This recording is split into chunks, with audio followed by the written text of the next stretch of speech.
Greetings, YouTube! The Doctor is in. Dr. Urias Papers here, coming at you with another commentary on Dungeons and Dragons, and a live stream to boot as well. Alright, so let's make sure we're live. That's the first thing. We always make sure that we are live.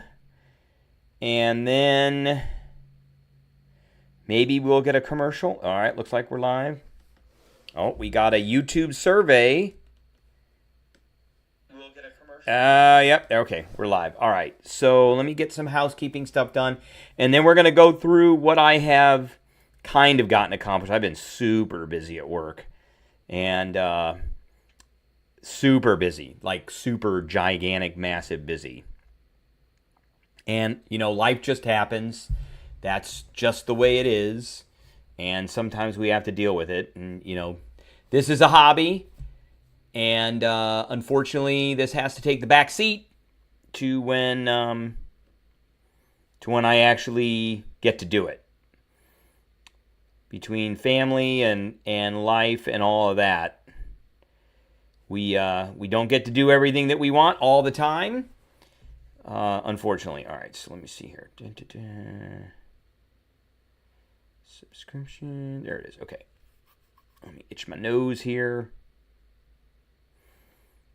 Okay, did we get everything? I think we got everything. Oh, we did that one. I want to do this one. That's what I want to do. Okay.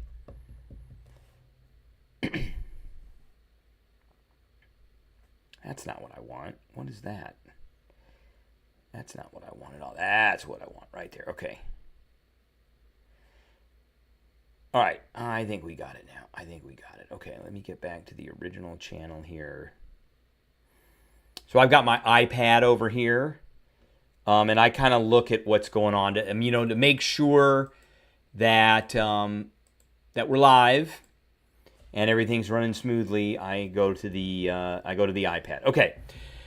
So what have we gotten so far? So let's go, you know, do some summary of what we did. So we went to ChatGPT, and if I go all the way up, and this is just the free version of ChatGPT. I go all the way up to the top. I asked, give me 5 different ideas for a high fantasy sword and sorcery, Dungeons and Dragons adventure.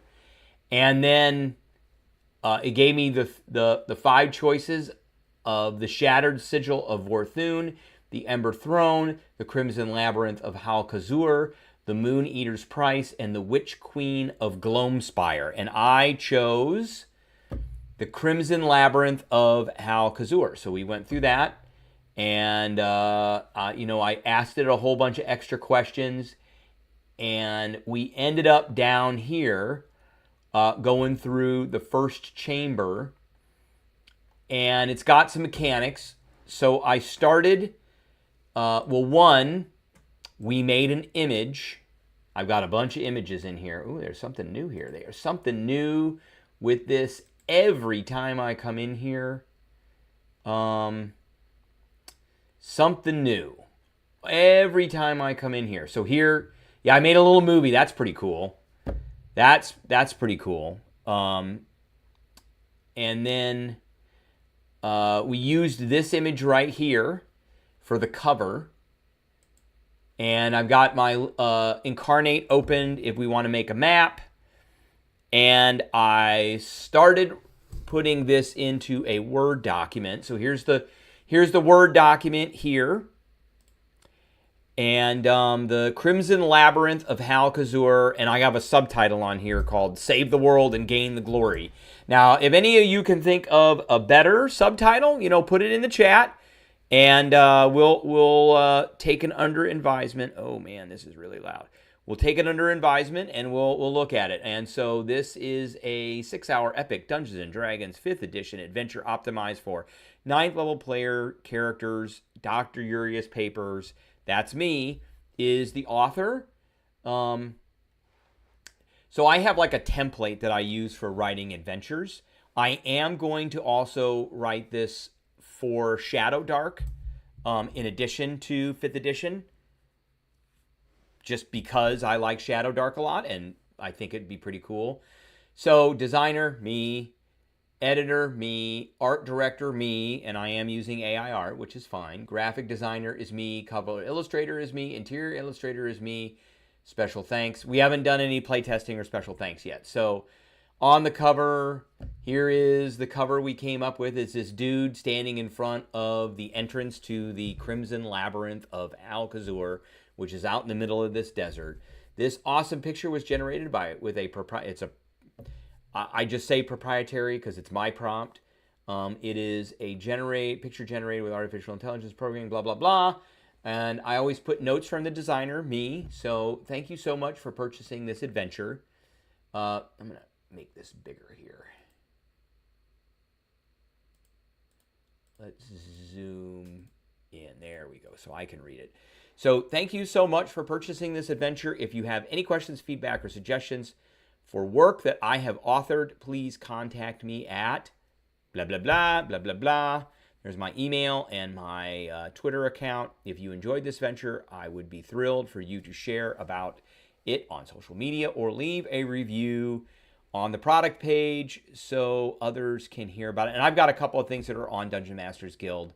Remember to spread the word about these fantastic adventures. And then I've got, you know, the obligatory legal disclaimers at the bottom. And I started a table of contents. So I always do like an introduction and administrative rules for, and I get these from like Adventure League. And then I've got the adventure setup, which is broken down into adventure background, adventure overview, and adventure hooks, which I haven't gotten to yet. And then chapter 1 is going to be King Erevan of Labyrinth, which comes from the AI idea, and I expanded that out quite a bit. And then we've got the Blood Sentinel's final vigil, which is the first encounter, and then we've got the Observatory of the Bleeding Stars, which also is like the first room. And I started with the introduction and administrative rules. So welcome to the Crimson Labyrinth of Hal-Khazur, a D&D adventure that can be run as a standalone or as part of an ongoing campaign. The adventure takes place in and around the city and world of your choice. I'm going to put this around a city and or world of your choice. However, certain NPCs have been furnished with names and personalities, and certain places have also been furnished with names. You can add these to any world or campaign you desire. So I always put this. Venture is designed for 3 to 7 ninth. I spelled that wrong. So this is part of the editing process. So where is my cursor? I cannot see it. I see it there. I got to make it come over really slow because it likes to hide itself. 9th to 11th level characters and is optimized for 5 10th level characters. So let's change this on the cover. 10th level. Done. Okay, so we got that now. And characters outside the level range are not recommended to participate. That is true. Adjusting the adventure, preparing, and this is all just kind of generic, obligatory stuff that I put in my adventures before you start. And then as the Dungeon Master, you know, this is kind of just general advice that I can give you. Remember, your main role is to run the game. That means describing each scene of each encounter, who, where, what, when, and how.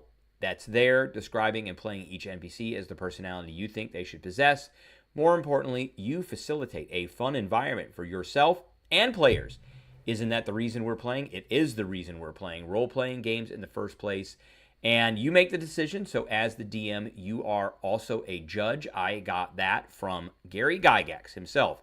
You decide the outcome of ambiguous situations and answer the questions of whether players can or cannot do certain things. However, your decision should be consistent and follow the rules of the game. They should, but you don't always have to. And you should deliver the experience your players want. Gauge what your players want. If they want a more challenging adventure than what is written, then use the make a decision rule.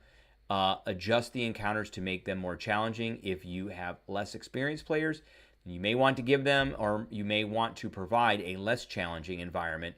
But, you know, you need to gauge that yourself. And then initiate smooth playing pace. That's really important, I think, for running games is initiating a smooth playing pace. Nothing kills a game faster than having to stop, interrupt the play, look up a rule, and so on and forth. But don't be afraid to pause the game to understand certain rules, but don't slow it down too much.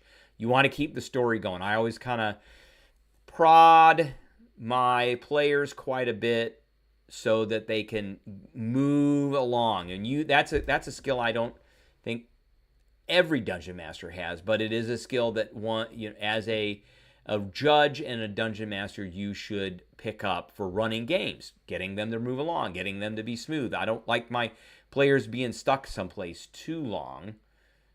All right, so that's that, and then we started with this here, and this is about as far as I've gotten. So I've got the adventure setup and the adventure background, and I always kind of put a little quote in here. So I put this out: "The gate has opened in the desert wall. It is not a door. It is a wound, and wounds bleed." From Revhall, the Binder Below. And so we'll learn more. He is one of the NPCs that is in this.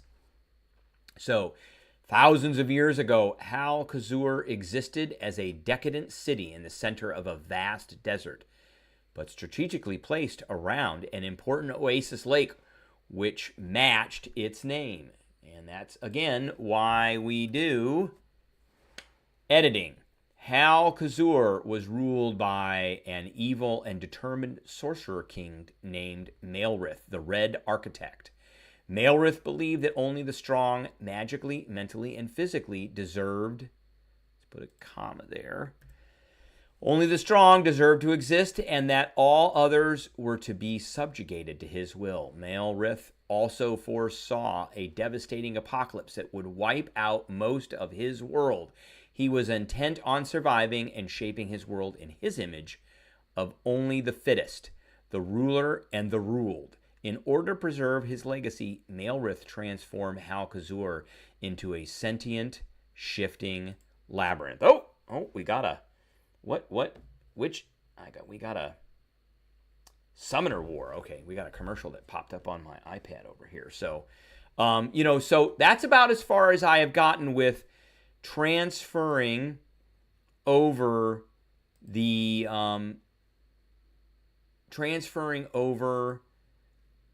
what we've gotten from the AI over to this. So let's take a look a little bit more at the AI itself. So we're still kind of in the beginnings of this here. And I'm going to increase so I can read this a little bit better. Okay, there we go. So let's go all the way back up to the top. Now, I changed a bunch of stuff.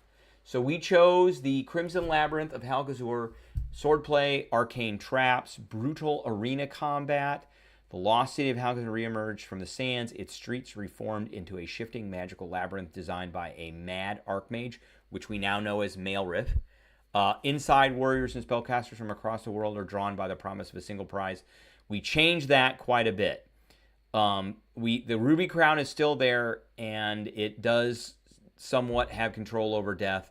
The party must resolve to it. So we kept that. Would you like any of these? So I said, yes, expand the Crimson Labyrinth. And it says, excellent choice. Here's the full adventure. So it has a level range of 7 to 10, which I'm going to change that now. Oh, I want to get rid of this here. We're going to change that to 9th to 11th. It's a mega dungeon. Shifting sands, magical traps, etc. So millennia ago, Hal-Khazur was a decadent desert city ruled by the Sorcerer King, Maelrith, the Red Architect. So that's where we got that. Who believed only the strong, physically, mentally, and magically, were worthy of surviving the apocalypse he foresaw. So there was to preserve his legacy, he transformed his city into a sentient, shifting labyrinth filled with trials designed to test and kill all who entered. Then he vanished. So for centuries, the city was lost. Inside lies the Ruby Crown of Dominion, a magical artifact said to grant immense powers over life, death. And they gave me some adventure hooks. I liked some of these. But I think, what did we do here? And then it gave me the structure of the labyrinth. Each trial consists of, it's got 9 zones, each a magically isolated trial room. Between each zones lies a chamber of decision. I like this mechanic a lot, but I expanded this mechanic a bit so that we had, you would enter the labyrinth. You wouldn't be able to leave. It basically is another dimension. You enter the labyrinth and you enter the first zone. And then there's a gate that you have to do something in the zone to activate the gate, and it takes you to the first chamber of decision. And then that chamber of decision has something in it. You have to make some kind of choice to be able to move on. And the only way to get out is to keep moving forward. And the players are here for a specific reason. We're going to get into that. So it gave me some examples. And the labyrinth is semi-sentient, using arcane scrying orbs to monitor intruders. So I'm going to put that in here. That is actually a pretty cool mechanic. Maybe they'll come out of the wall and they'll fly out to kind of be like these floating cameras watching the players all the time. And then it adapts to the party's strengths and fears. Would you trade your companion's life for safe passage? So it's going to, sometimes it's going to make the players make really hard decisions. And then there is the Ruby Crown, requires attunement by a spellcaster, and then it does certain things. So there might be, it's got some ideas for a rival party here. I may or may not use those. And then it tells me about the final trial, where they're going to have to battle the Echo of Malrith, a sentient spell construct of the Red Architect, which awaits the one worthy of the crown. And then they're going to have a big battle. They claim the crown. They can destroy it. They can take it. They can seal it, you know. And so it asked me what I wanted, and I said a dungeon map layout. Now, it can't really draw maps. What it can do... Oh, I got Muhammad Ali on here. And Muhammad Ali is a bot. So we are going to get rid of him. It will take 7-minute video. Okay. We are going to put this user in timeout for quite some time. There he goes. He's gone. Okay. So, so I asked it to, it doesn't really draw a layout. What it does is it tells me about a layout. So that is what we did. I said dungeon map layout. So it says, here's a dungeon map layout for the Crimson Labyrinth, designed like a modular shifting gauntlet. It's structured around trial zones, choice chambers, and a final core vault. You can use this layout as a flexible guide, allowing you to adapt challenges and flow depending on the party's choices and randomness. So here is the thing right here. So we've got Z1 is zone 1 or trial zone 1. So there's a thing or things that are going to happen in there. And then C1 is a choice chamber. Now it says safe rooms, but they're not necessarily safe. And there's going to have to be choices made by the players once they go into these areas. And the final trials at the bottom. Now, the map isn't necessarily going to look like this in my mind. In my mind, the map is going to be a reflection of moving from place to place. Now, I had a random table that was put in here. We're going to put that in here, and we're going to introduce that random element in here, except for the first room. The first room is going to be this Z1, which we've already got a slight description for. And then we're going to have 4 different choice chambers.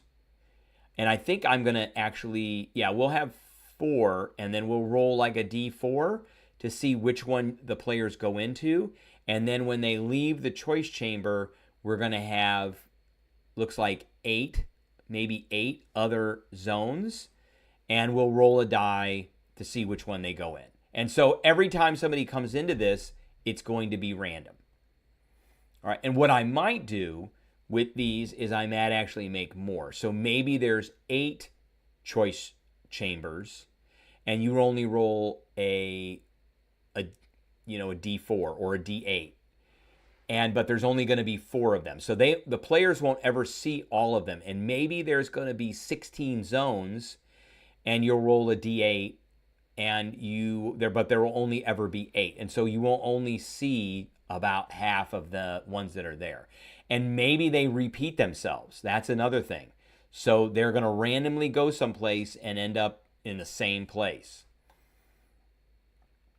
And so each of the gates in each of the rooms are going to go to a random place. So it says starting zone, an enormous ruby archway. Once crossed, it seals the party behind. So I like that. We kept that. A voice welcomes the challengers of flesh, will, and flame. So that's physical, mental, and spiritual.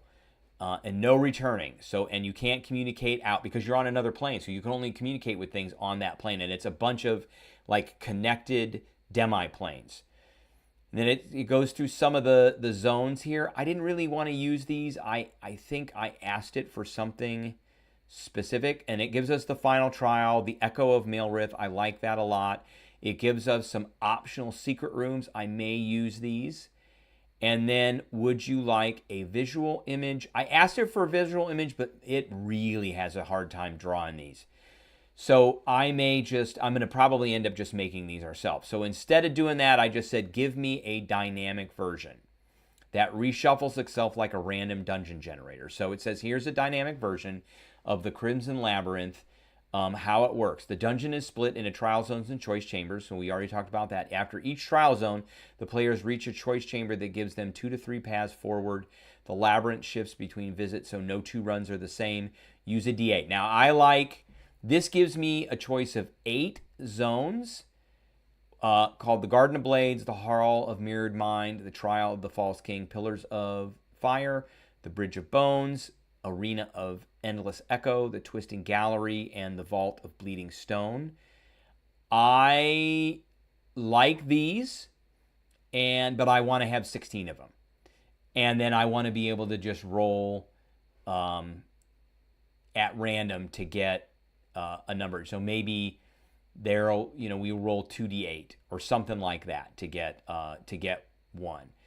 And then after each zone, they're going to randomly go into a choice chamber, and they are safe, resting, or narrative spaces. Use them to provide temporary respite, so a short rest, or possibly a long rest.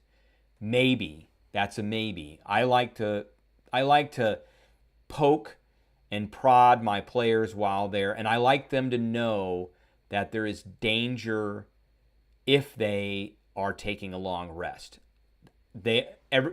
My players always know taking a long rest is not always a guarantee, and something could happen. So offers multiple exits. That's maybe not. Deliver visions. It could be. So I may put that in there just to give the illusion that they're having a choice. But it's really just going to go someplace random. Deliver visions, bargains, and memories. I like the bargain part. And occasionally offers boons and curses. Now, every 2 to 3 rooms, roll a d6. On a 6, the labyrinth reorganizes and re-rolls the path. I'm just going to have it do that every time. Now, Shadowdark does a really good job of these kinds of random generator stuff, whereas 5th edition and D&D 2024 doesn't really do a good job of giving out random kind of generator stuff. Now, I haven't gone through the new Dungeon Master's Guide very well. The old Dungeon Master's Guide gives some random generation tables, but it's not fantastic. Okay, and then the last thing it did was give me something about the Heart of Redstone, which is the final room. And final modifier table, I don't know what this was for. It just gave me that. And it gives them tips. And then it asked me, would you like something? And I asked for something completely different. So I said, combine Adventure Hook 1 and 5 together for the beginning and background of the adventure. Now let's go back up to the hooks, because they're way up at the top, way before this. Labyrinth Adventure Hook. So I said 1 and 5. So 1 is a noble or archmage sponsors the party to retrieve the ruby crown. Okay. And 5, a powerful curse is afflicting the world. Weather spirals, plants die, the veil between life and death weakens. The only answer lies in the heart of Hal-Khazur. So I asked it to combine those two things to give us more of a background of why the players are doing this. I don't want to be too railroady with the players, but it always is good to give choice. Always is good to give some choice. So let's go all the way back down to where I asked that question. So here it is. Certainly, so combine Adventure Hook 1 and 5. Certainly, here's a combined and expanded beginning and background for the Crimson Labyrinth, merging Adventure Hook 1, the Patron's Gamble, and Hook 5, Curse Breakers. And so here it is. The Patron's Gamble to break the curse. So that's how it just put them together. And this is where I got this. You know, it starts to give these like quotes. So when the sun bled over the desert, the ruby spire rose, and the world began to rot. So for weeks the land has suffered, the stars misalign, rain turns to red mist, crops wilt in fertile grounds, graves churn, blah, blah, blah. So high above the sands of the scorched glass expanse, a crimson tower, and I had it changed from Crimson Tower, has erupted from beneath the dunes. Scholars believe it to be the long-lost city of Hal-Khazur, the last domain of Malreth, the Red Architect and Archmage who twisted his own city into a labyrinth of power, cruelty, and divine defiance. So few know that his reawakening is not accidental. So the patron, because remember we said we were going to make this, a patron is going to offer the group a choice. Now this, the AI immediately dove into stuff it found off the internet, which was Greyhawk stuff. So it said the patron is the Archmage Malvorex of the Circle of Eight, and I said, I don't want that. And here we go. Okay. My camera likes to move. So I didn't like that, and I don't want it to use anything outside that it isn't more or less original. So I said, and it gives some things about what the party knows and about how the adventure begins. The players are brought by teleportation circle, sand skiff, or airship to the outpost at the edge of the scorched glass. Will Malvorex, who is supposed to be a member of the Circle of Eight, I didn't want that. So the rising dunes shift, red lightning in the sky, a massive gate of faceted ruby stone buried halfway in the sand. So it said, would you like a prologue encounter, brief scene, or rumors? And so I said, in the opening, change the Crimson Tower to a crimson archway appearing in a rock wall of a desert mountain. So it says, certainly, and here it revised it. And it gives me the same thing. And stars tremble in the night sky, rain falls as blood-tinged mist, crops shrivel even under. So I'm probably going to use some of this language in the background. Healing falters. I like that kind of mechanic. Now that one I know where it got that from. It got that from the Tomb of Annihilation, because you can't, you couldn't heal somebody who's been resurrected and they slowly die. And then nobody else can be resurrected. But scrying failing, that's pretty cool. Something old and malignant is unmaking the world's balance slowly and irreversibly. Far to the south, beyond the borders of any kingdom, hidden deep in the razor-backed cliffs of the scorched glass mountains, a crimson archway has emerged, not built but bled into the world from within solid rock. I like that imagery of like an infected wound that has opened up in the multiverse and something is trying to push its way out. So a perfect keystone gate of veined ruby 30 feet high with no markings except for a single burning glyph above the apex. And it says, in something that the AI made up, Hal-Khazur, the last domain of Malreth, the Red Architect and Archmage who vanished at the peak of his power, rumored to have bound time, space, and memory into the walls of his city, the city that was not buried, but hidden, folded. Now it stirs again. And then it goes back to this patron Archmage of Greyhawk. I didn't like that, and so they give me what the party knows, how the adventure begins. Would you like a cinematic read-aloud intro and encounter at the outpost? And I said, in the patron detail something different from the Circle of Eight. And it says, absolutely. And this is where Revhall comes in.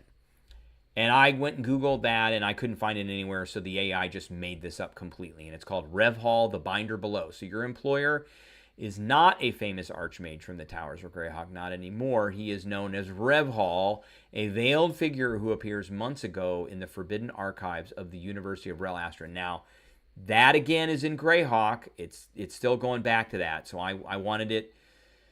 I wanted it to kind of divorce itself from that, and it asked me, would you like, and I said, tell me about a secret, foreshadowing, and a twist. And it asked me about that. So so it gave me, tell me about I wanted to know about all three. So it said, here's a layered trio. So a secret. So the secret was Revhall was the original apprentice of Maelrith. I like that idea. Revhall was not a vessel, but a prodigy. Maelrith's favorite apprentice groomed to inherit the labyrinth. He was entrusted with one of the inner rings of the Ruby Crown, a piece of the immense reality-shaping power, but Revhall rebelled.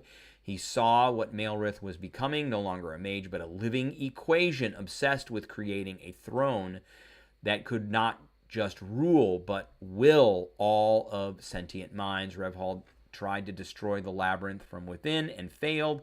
He was bound to the unfinished geometry of the labyrinth, neither fully dead nor fully free. When the arch reappeared, part of him escaped, but not alone. And then it talks about how to reveal it, which is pretty cool. And gives me some foreshadowing stuff. Gives me the twist. Revhall is Maelrith's backup mind. So at the climax inside, the truth is revealed. Maelrith, obsessed with preventing his vision beyond death, created a mental shard, a second consciousness forged from his own, but gentler, more rational. That mind became Revhall. The Binder Below is not a rebel or a survivor. He is a containment clone, and he doesn't know it. So that's another thing. And then it asked me, would you like a scripting reveal scene? And I said, write that Revhall, after appearing in the Great Library, not Rel Astra, because Rel Astra is it's not a real place, but it's a owned place, visited the king and convinced the king to hire the adventure group. So now we're starting to get to how this happened. So none knew his name when he first appeared, only that he should not have been able to appear at all. It was during the hour of Candlefall in the Great Library of Veltharion, which is completely original. The oldest arcane archive in the Eastern Kingdoms. Now it's starting to go kind of this generic, and you can kind of fill in the blanks in this. When a figure cloaked in dust and scarlet stepped out from between the forbidden stacks, no alarm sounded, no ward flared, because this is the Great Library of Veltharion. It's warded, and it has magical alarms on it. So the sealed vaults of dead knowledge simply opened as if they recognized him. He named himself Revhall, a seer, a binder, a voice from beneath the stone. He spoke of the Crimson Arch. He claimed that the world was unraveling, that an ancient power thought sealed had begun to awaken, and that the only hope lay in finding those willing to enter the labyrinth. The gate has opened in the desert wall. It is not a door. It is a wound, and wounds bleed. And that's where I got that from. And so he demanded an audience with the king, King Erevan IV of Dalerenth, and so you could change that name to whatever, whose lands border the scorched glass mountains. The court mages resisted. The king's guards drew steel, but when Revhall spoke the king's true childhood name, so there's a secret there, even his mother had forgotten. The hall fell silent. Within a day, the king granted him a private audience. Within a week, a royal commission was issued for a hand-picked band of adventurers, those with enough strength, wit, and will to enter. So again, physical, mental, spiritual, to enter the place that warps all three. The adventuring group is you. And the king does not understand the full truth, but he fears the dreams he's begun to have. Dream of mirrors cracking, of cities folding in on themselves, and of red crowns and broken names. And in the background of all of this, the world is going to be falling apart.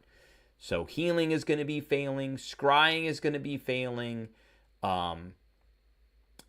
Crops are going to be dying. Plagues are going to be happening.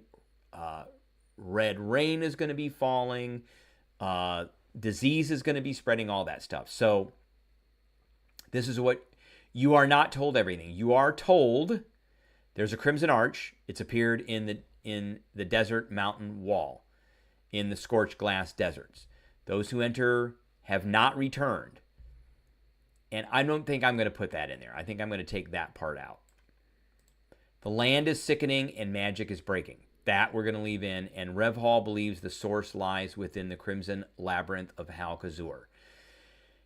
And we're going to have him still be the apprentice. Or he thinks that he's the apprentice, but he's actually been experimented on by Malrith. So you are equipped with a royal charter, a soul lantern gifted by Rev Hall. So he's going to give it. I have to figure out what that does.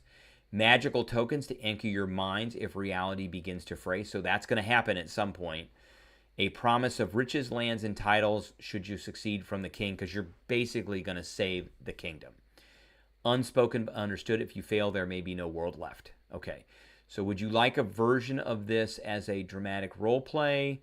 I said design an encounter that takes place as players are approaching the Crimson Arch in the mountains. The encounter should be right outside the arch and before the players engage the keystone to enter the labyrinth, which is, there's going to be a keystone and they are going to enter the labyrinth and go forward. So let's take a look here. So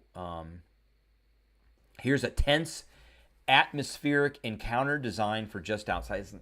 It makes it sound pretty cool, but they're coming up to the cliff. They see the Crimson Arch. It's a vast, keystone-gated, bleeding red light against the mountain rock. The air is thick, heavy with arcane distortions. The ground beneath the feet almost feels alive. And as they approach, the air ripples, and from the shadows cast by the arch's glow, 4 blood sentinels. And it gave me, they're like arcane guardians. They're constructs. It gave me some statistics for this that it pulled out. I don't know where it got this from, and some tactics. And they're not going to have a opportunity to bypass this. And then I'm going to put this in. So the ground near the arch vibrates with Latin magic. Each round on initiative count 20, one random square within 10 feet of the arch's base emits a burst of wild magical energy. Roll on the wild magic surge table. I may use a homebrew table. What they're talking about here is the wild magic surge table that is present in the sorcerer or the wand of wonder. And defeating gives the players a moment to steel themselves before entering the labyrinth. And here's that soul lantern. And I guess it's going to do different things. It pulled it out right there. And would you like to help with stat blocks? I said no non-combat resolution. And so it rewrote the whole thing without the skill checks. And then I said randomly pick from the list of 8 choices the first zone that the players will step into after passing the arch. And it rolled. And it came up with the Observatory of Bleeding Stars. Now, that is not one of the 8. So let me go up here.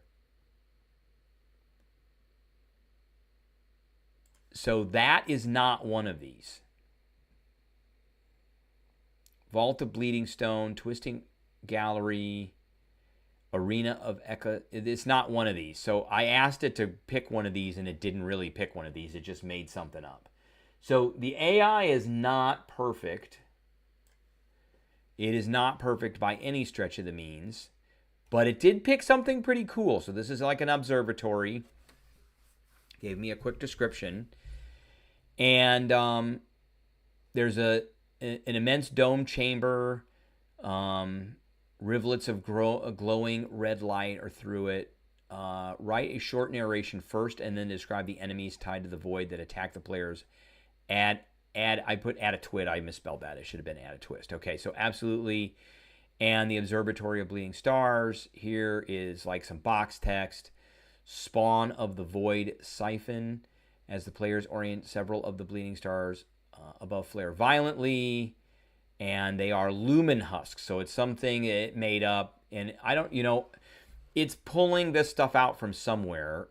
Twist, one of the party is already marked. with the temporal scar. And then I said add 4 rooms connected to the main observatory by hallways. Excellent. Here are 4 rooms. So it's got the Orrery of Unmourned Time to the north. It's got the Chamber of Silent Choirs to the east. And it gives me a little bit of a description. Like, this one is a spherical chamber that contains a vast floating mechanical orrery that's rotating. And it's a hazard. There's some treasure and lore. The Chamber of Silent Choirs. It's a cathedral-sized room, a fossilized bone, and broken pews. And it has some headless angelic statues. The air hums, but no sound. There are enemies in here, so we've got choir wretches and a hazard. And then we've got the bleeding reflection pool to the west. Has some enemies. Each player must fight their reflected self. That's pretty cool. And then the Archive of Starved Glyphs to the south. Rows, massive stones, living runes. And would you like a map sketch? And I said, in order to exit out of the first zone, the observatory complex, the players must do something in each of the subzones. After accomplishing this, the exit to the first choice chamber. So it goes exit, unlocking. To exit the observatory complex, the players must interact with and overcome a ritual puzzle structure tied to each subzone. Each subzone completes part of a larger star ritual that activates the central star sigil gate in the observatory floor. So it tells me about the star sigil gate, the objectives in each place, and then the exit opens, and I think that was the end. Yeah, that was it. So I want to get to this right here. So we want to kind of finish this a bit and work on this kind of adventure background. So we've got that he was intent on surviving and shaping his world in his image of only the fittest, the ruler and the ruled.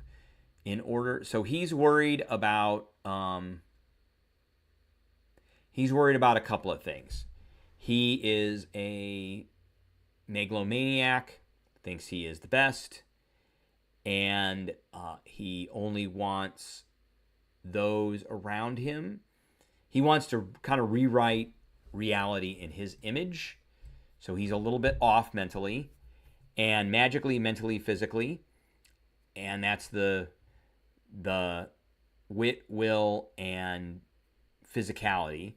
And then he also foresaw, in his insane ramblings, he also foresaw a devastating apocalypse that would wipe out most of his world, which isn't necessarily the world that the players are in. So you could drop this in any of your worlds, but this guy is going to be this gate to the Crimson Labyrinth could be dropped into your world.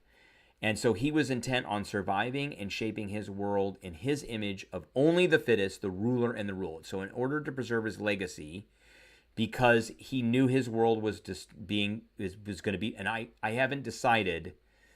He knew it was going to happen. He just didn't know. Okay, so let me put that in here. So Maelriv also foresaw a devastating apocalypse that would wipe out most of the world. The devastation only appeared in his dreams and consisted of his world being ripped apart.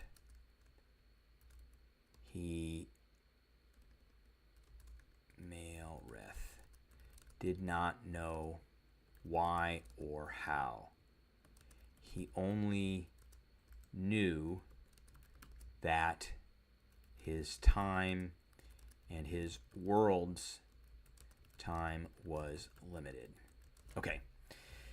So because of that, he was intent on surviving and reshaping his world in his image of only the fittest, the ruler and the ruled. So something in the present world triggered this wound open up, or something inside the labyrinth triggered this wound to open up, and he is now actively trying. This echo is going to try and get out and try and take over, and it is going to try and reshape whatever world you drop this into. Okay, so let's see here. So in order to preserve his legacy, Malrith transformed Hal-Khazur into a sentient, shifting labyrinth.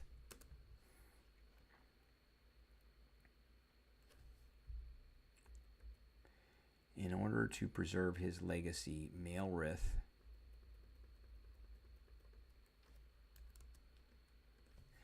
transfer only his twisted, unstable mind could initiate. I don't know if initiate is the right word. Only his twisted, unstable mind could. Oh, I'm looking for a word, and it's kind of like initiate, but it's not quite initiate. What are we? Birth? Birth is not a good word either. Let's see here. How about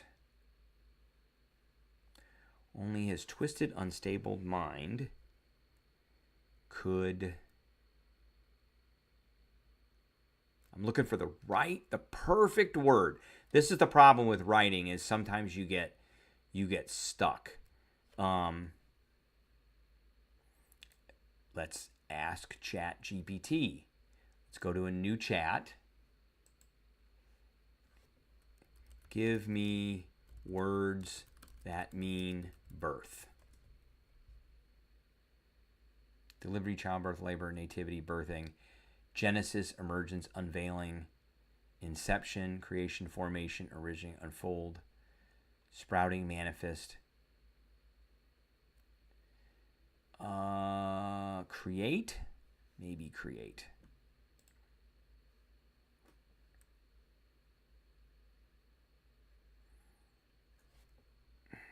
I'm going to use plot. Let's do that. Give me words that mean plot. Okay. And it's a verb in a story. Yeah, I got that. Plan, ruse,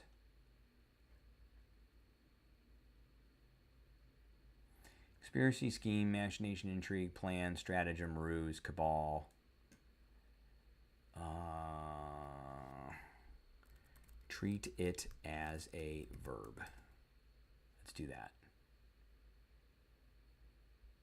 Devise. Oh, that's the word I'm looking for. That's the word Only his twisted, unstable mind could devise such a scheme. Yes. Okay.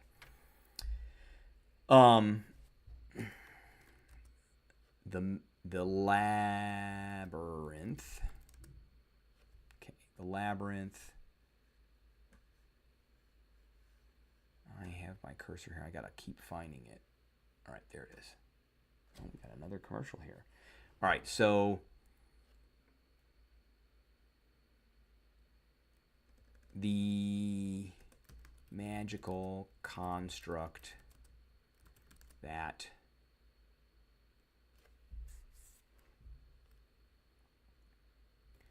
was the labyrinth of Hal-Khazur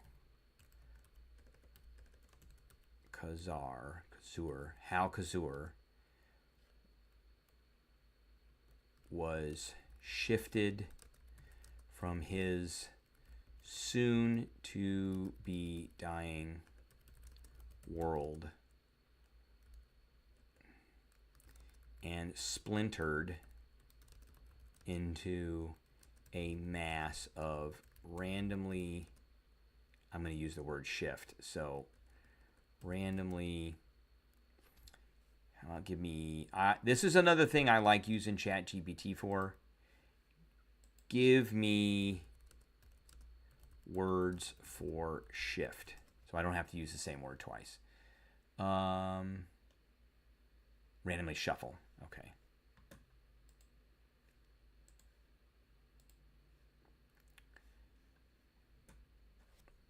Into a mass of randomly shuffling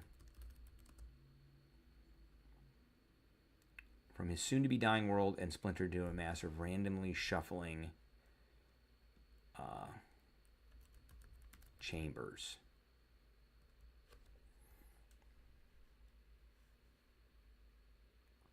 Okay. I think that's good. Randomly shuffling chambers.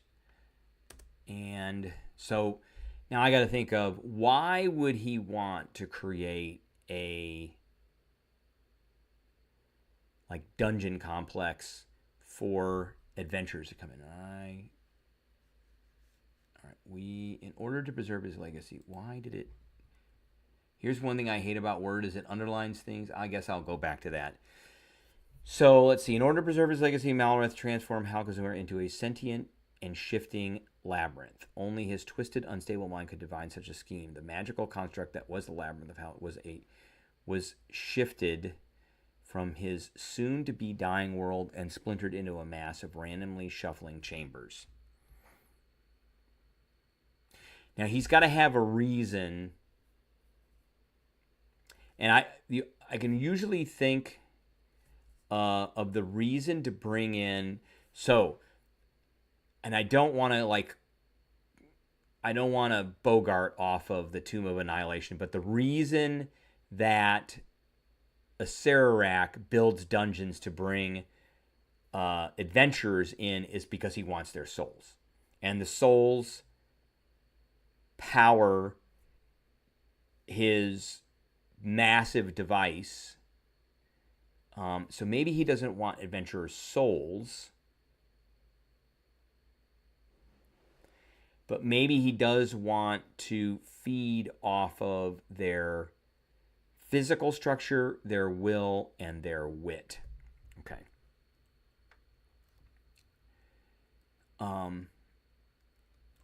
The Labyrinth was designed to attract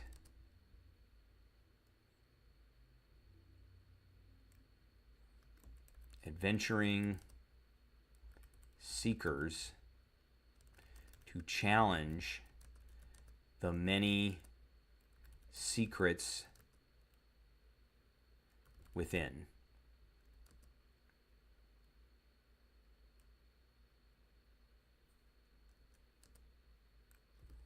All the while.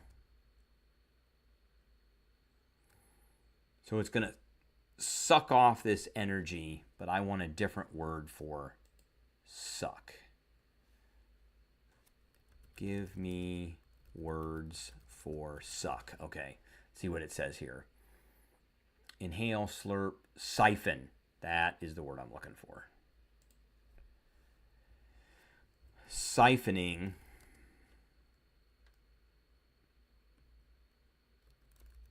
each adventurer physical accomplishments, physical,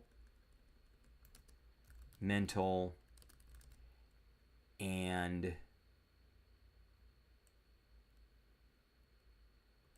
willful accomplishments. So as they overcome all of these challenges, Labyrinth is designed to attract venturing seekers to challenge the many secrets within, all the while siphoning each adventurer's physical, mental, and willful accomplishments. In the end, each seeker, each adventurer, I want to use a different word. We all like the word adventurer, but I want to use a different word. So give me words for adventurer. Okay, let's see what it gives. Let's see what it does. Explorer. Yes, here we go. Voyager, champion, fantasy, delver. So it gives me all the dungeon crawler. I like Let's see. Modern. Wow, it gives you a bunch of stuff. I like Explorer. So let's use that one. In the end, each explorer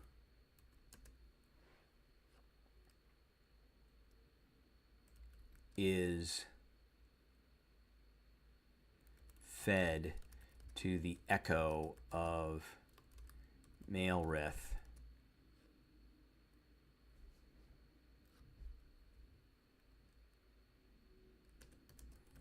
powering the Labyrinth. That's not how you spell Labyrinth.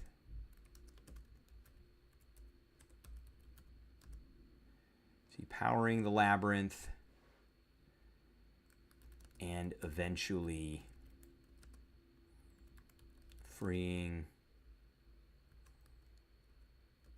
Labyrinth's spirit. This is real. Okay, in the end, each explorer is fed to the echo of Labyrinth, powering the Labyrinth and eventually freeing Labyrinth's spirit to possess a living vessel on the connected world. Okay. All right, so we've been on here for about an hour. I think that's as far as we're going to get. We got a paragraph written in here. I'm going to work on this a little bit more. I may take this whole thing and dump it back into ChatGPT and ask it to clean it up a bit or make it a little bit more concise. Give it back to me. So I want to get the background, and the background has specific questions that we're going to ask, and those questions are: what is the Labyrinth of Hal-Khazur? Why was it created? Who created it? So I think we've gone through we've said what it is. It's a magical labyrinth. Who created it? Labyrinth, the Red Architect, created it. It was a city, and now it is a magical labyrinth. He created it. Why did he create it? Because he wanted a refuge that he could store his spirit in while his world was being destroyed by this, this vision that he had of this apocalypse. And secondly, that explorers and adventurers would seek this out as it was destroying their own worlds to try and shut it off, which I've got to put that in here. And they would feed the labyrinth. And when Labyrinth's echo, his spirit, had become powerful enough, he would be able to get out and take over the world and reshape that world to his will. All right. That is what I have for everybody today. I appreciate everybody tuning in, and I will catch everybody later.